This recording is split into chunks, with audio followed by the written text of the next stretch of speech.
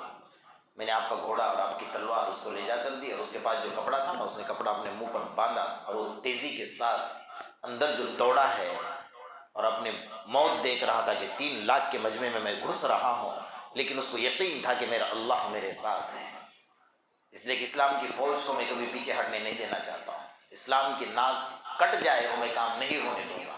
تہیہ اور ارادہ کر کے نکل گیا تھا۔ بہرحال حضرت سعد نے کہا کہ ابو محجن کو تو نے چھوڑ دیا تھا؟ کہا میں نے چھوڑ دیا۔ کہا بلاؤ اس کو جلدی بلاؤ۔ حضرت ابو محجن کو بلایا۔ حضرت سعد نے کھڑے ہو کر پیشانی پر بوسہ دیا، اپنے ہاتھوں سے بیڑیاں کھولی۔ قربان جائے صحابہ میں کیا محبتیں تھی، کیا ایک دوسرے کا وقار تھا۔ اور اعلان کیا کہ سعد اعلان کرتا ہے آج کے بعد اگر تو شراب بھی پیے گا تو سعد تجھے سزا نہیں دے گا، اس لیے کہ تو نے آج ہماری لاج رکھی ہے۔ اور صحابہ نے کہا یقین تھا کہ آج ہم ہار جاتے، آج ہم شہید ہو جاتے، لیکن اللہ نے کوئی فرشتے کو بھیج دیا تو ہم کامیاب ہو گئے۔ کا فرشتے کی شکل میں ابو محجن آیا ہوا تھا۔ حضرت سعد نے پیشانی کو بوسہ دیا تو انہوں نے بھی اعلان کر دیا جب آپ نے میرے اوپر اتنا بڑا احسان کیا ہے تو آج ابو محجن اعلان کرتا ہے کہ آج ابو محجن مر جائے گا لیکن شراب نہیں پیے گا آج کے بعد۔ ہم کو تو آزادی مل جائے کہ بھئی ہم نے قرآن پڑھا، ہمارے لیے کوئی اعلان ہوا تو ٹھیک ہے، بہت اچھی بات ہے کہ میں نے تو سب کچھ کما لیا ہے، لیکن ان کے اندر وہ نہیں تھا۔ میرے آقا محمد رسول اللہ صلی اللہ علیہ وسلم کی تربیت ان کے پیچھے تھی۔ اسلام کے تقاضے، اپنے نفس کو چھوڑ کر اسلام کے مرضیات پر چلنا ان کا اولین فریضہ تھا۔ تو میرے دوستو اگر اس آیت کے اوپر ہم ساری زندگی بولیں گے تو کم ہے، اس لیے کہ قرآن تو ایک سمندر ہے جس کا کوئی کنارہ نہیں ہے۔ آپ جتنے غوطے لگاتے جاؤ گے اتنے ہیرے جواہرات اور موتی اندر سے نکالتے جاؤ گے۔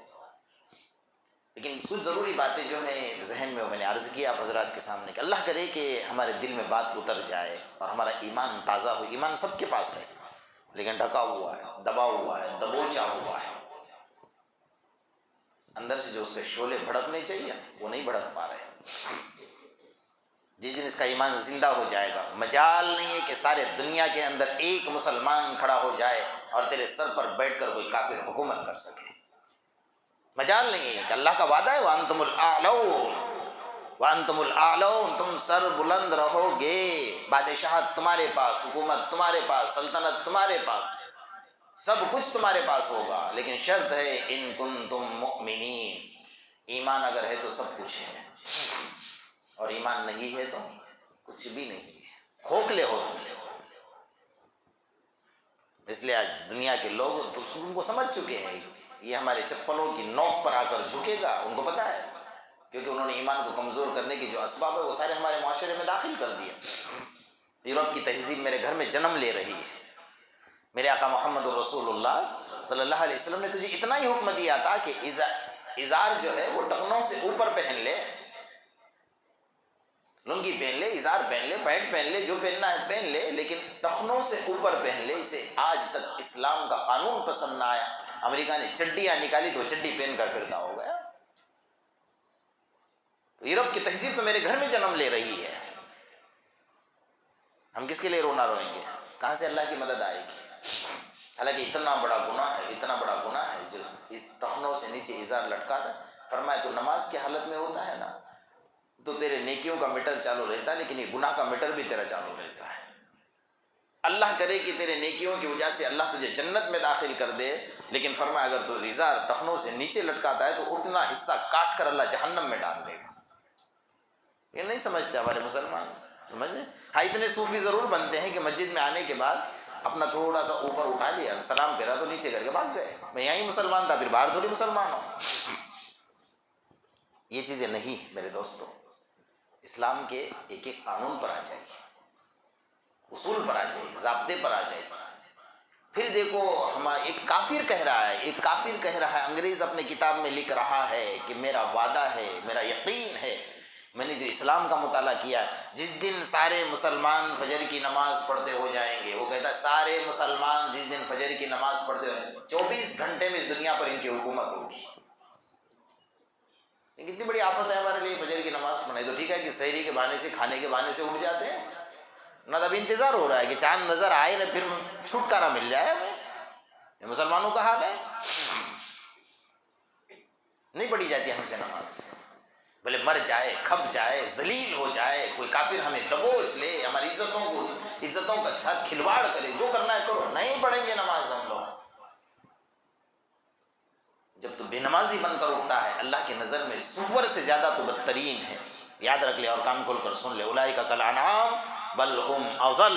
اللہ نے قرآن میں وعدہ کیا، یہ جانور نہیں بلکہ جانور سے بدتر ہے میری نظر کے اندر۔ وہ نہیں سمجھے گا۔ حضرت موسیٰ علیہ السلام ایک بار راستے سے گزر رہے تھے تو کتے کو دیکھا۔ کتے کی عادت ہوتی ہے نا، وہ پوری رات کیا کرتا ہے؟ بولو نا کچھ، آپ بھی تو بولو، میں بھی اکیلا کیوں بول کر گناہ گار بنوں بھائی؟ کتا کیا کرتا ہے پوری رات؟ بولو نا، جاگتا ہے نا، سوتا کب ہے پتہ ہے؟ فجر کے وقت میں۔ وہ وفادار ہے اپنے مالک کا، اس کا مالک سو رہا ہے اس لیے وہ جاگ رہا ہے، وفاداری کر رہا ہے، وہ آدھے روٹی کا حق ادا کر رہا ہے۔ اور ہم پیٹ بھر کر کھانے کے بعد بھی ہمیں 2 رکعت نماز نصیب نہیں، اس میں ہمیں کتنا فرق ہے۔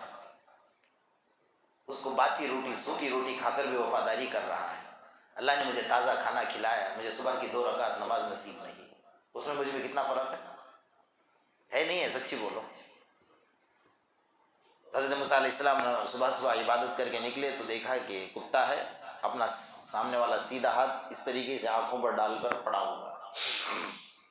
حضرت موسیٰ علیہ السلام کو تھوڑا چھیڑنے کی عادت تھی، کلیم اللہ تھے، اللہ کے قریبی تھے، جلالی بھی تھے، اس کو چھیڑا گیا تو شرم نہیں آتی ہے کہ سارے بندے اللہ کی عبادت کریں اور تو اپنے آنکھوں پر ہاتھ ڈال کر صبح صبح سویا ہوا ہے؟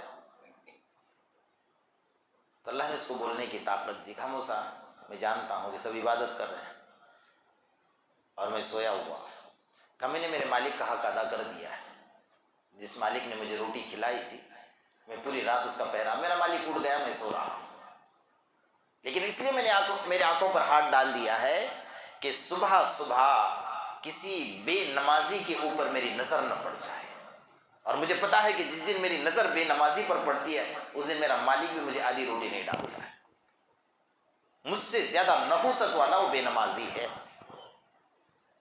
ہم نہیں سمجھتے یہ چیزوں کو، بس ہم اپنی مرضی پر جینے کا ادھیکار رکھتے ہیں، ہم آزاد ہیں، ہمیں کون بولنے والا ہے؟ یہ نہیں میرے دوست، یہ میرے آقا کے غلام، تمہیں محمدی کہنے کا حق ہی نہیں ہے اپنے آپ کو۔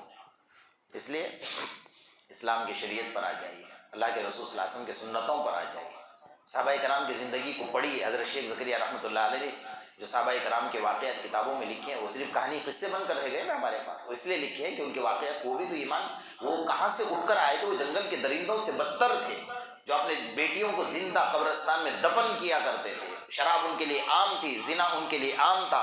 اس وقت میں جو مرد 100 عورتوں سے زنا کرتا تھا اس کا نام کعبۃ اللہ میں لٹکایا جاتا تھا کہ یہ معزز انسان ہے ہمارا، وہاں سے اٹھ کر وہ آئے تھے، اور وہ کیا کما گئے اور کیا نام کر گئے کہ اللہ تبارک و تعالیٰ نے انہیں کہہ دیا کہ رضی اللہ عنہم ورضوا۔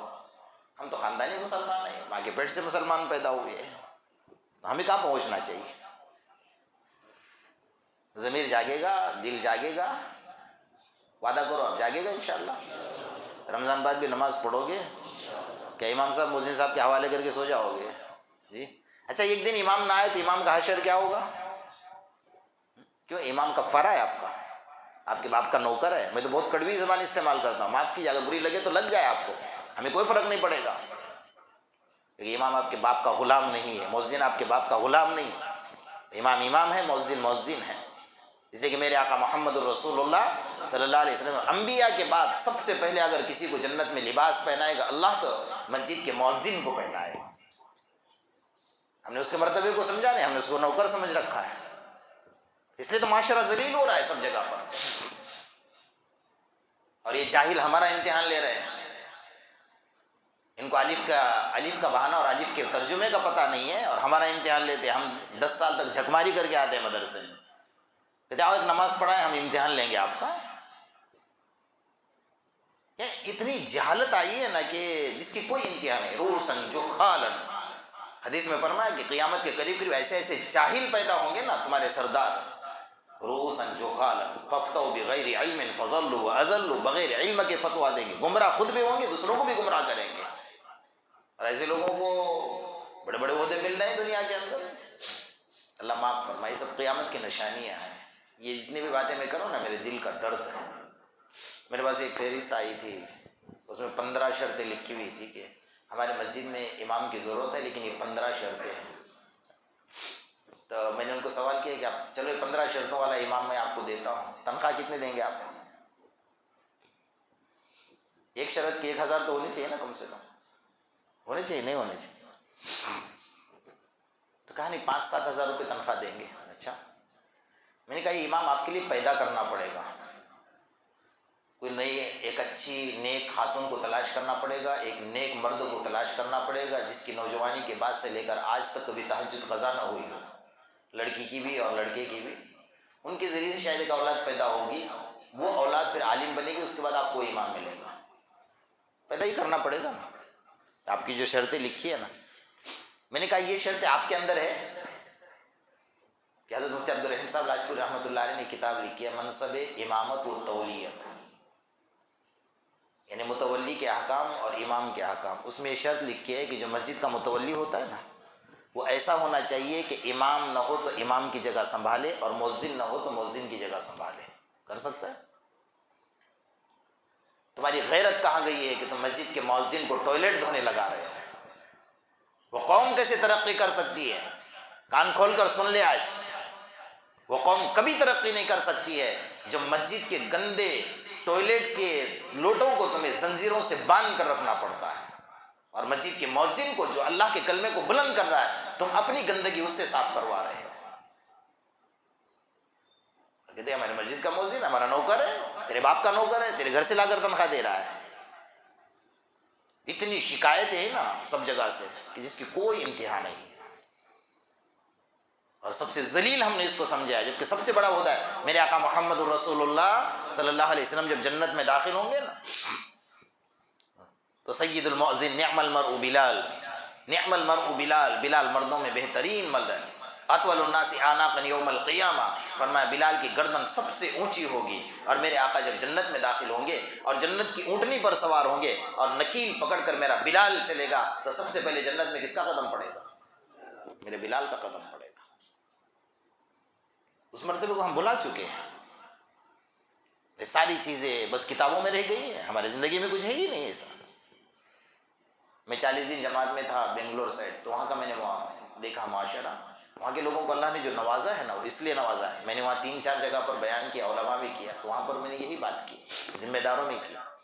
آپ لوگوں کو جو اللہ نے نوازا ہے نا، وہ اس لیے نوازا ہے کہ آپ نے مسجد کے امام اور مؤذن کی قدر کی ہے۔ وہاں جو امام، 2 امام ہوتے ہیں ہر مسجد، چھوٹی سی چھوٹی مسجد 3 صف والی مسجد میں بھی 2 امام ہوتے ہیں، اور جو مؤذن ہوتا ہے نا اس کو اجازت نہیں کہ وہ مسجد کی صاف صفائی کرے۔ صاف صفائی کے لیے انہوں نے اسپیشل ایک آدمی نوکر رکھا ہوا ہے۔ یہ ہوتا ہے صحیح طریقہ۔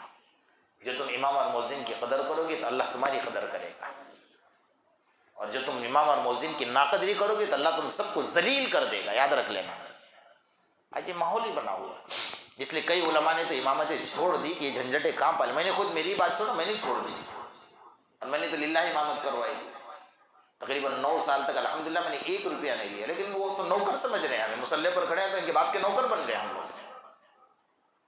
عجیب ماحول بنا کر رکھا ہے، اس لیے کئی لوگوں نے اپنے بچوں کو یہ حال دیکھ کر پڑھانا چھوڑ دیا کہ میرا بیٹا عالم بن کر کیا کرے گا، یہ ذلت اختیار کرے گا، نہیں پڑھانا ہے مجھے۔